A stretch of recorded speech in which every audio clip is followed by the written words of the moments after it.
Hello guys, welcome back to my channel Vlogify. আশা করি তোমরা সবাই ভালো আছো। আজকে কুচবিহার থেকে আমি যাচ্ছি তোমার হচ্ছে towards Kolkata airport, India 1 2007 flight দিয়ে। কুচবিহার থেকে এয়ারপোর্টটা শুরু হয়েছিল আবার 1 ফেব্রুয়ারি 2023 থেকে। এর আগে এইটা চলতো তোমার হচ্ছে রাজা নৃপেন্দ্র নারায়ণ 1945 সালে ফর পার্সোনাল ইউজ। যাই হোক, ভিতরটা দেখো, এখানে 9 সিটার তোমার হচ্ছে ফ্লাইট। এখান থেকে সিধাই সিধি তুমি তোমার ককপিট দেখতে পারবে। এবং দেখো এই যে এখন তোমার হচ্ছে ফ্লাইটটা ধীরে ধীরে এগোচ্ছে তোমার রানওয়ের দিকে। এবং দেখো সামনে তোমার যে ককপিটের কন্ট্রোলিং, ককপিটে কী করে পাইলট কন্ট্রোল করছে সব কিছু দেখাচ্ছে।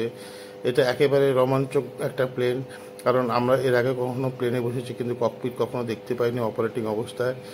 আশা করি তোমাদের কাছে এই ভিডিওটা ভালো লাগছে। খুব শর্ট করে আমি করেছি যাতে তোমরা এই ভিডিওটাকে খুব এনজয় করতে পারো। তো আমরা ধীরে ধীরে এখন রানওয়ের দিকে এগিয়ে, প্লেনটা রানওয়ের দিকে মুভ করছে।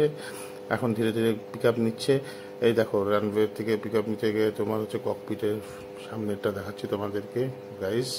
এই দেখো, আস্তে করে তোমার হচ্ছে ফ্লাইটটা উঠে গেল। বেশি একটা উপর দিয়ে এটা ফ্লাইটটা যায় না, তবে মাঝামাঝি আকাশ ধরেই চলে। এই ফ্লাইটটা জেনারেলি তোমার হচ্ছে কুচবিহার হয়ে বাংলাদেশের উপর দিয়ে হয়ে তোমার কলকাতায় আমরা 1 ঘন্টা 35 মিনিট কি 40 মিনিটের মাথায় গিয়ে পৌঁছয়। তো guys, hope you are all enjoying this. মানে দেখো, এই দেখো একটা মাল ট্রেন যাচ্ছে, ট্যাঙ্কার ট্রেন যাচ্ছে আমাদের ইন্ডিয়ার উপর দিয়ে।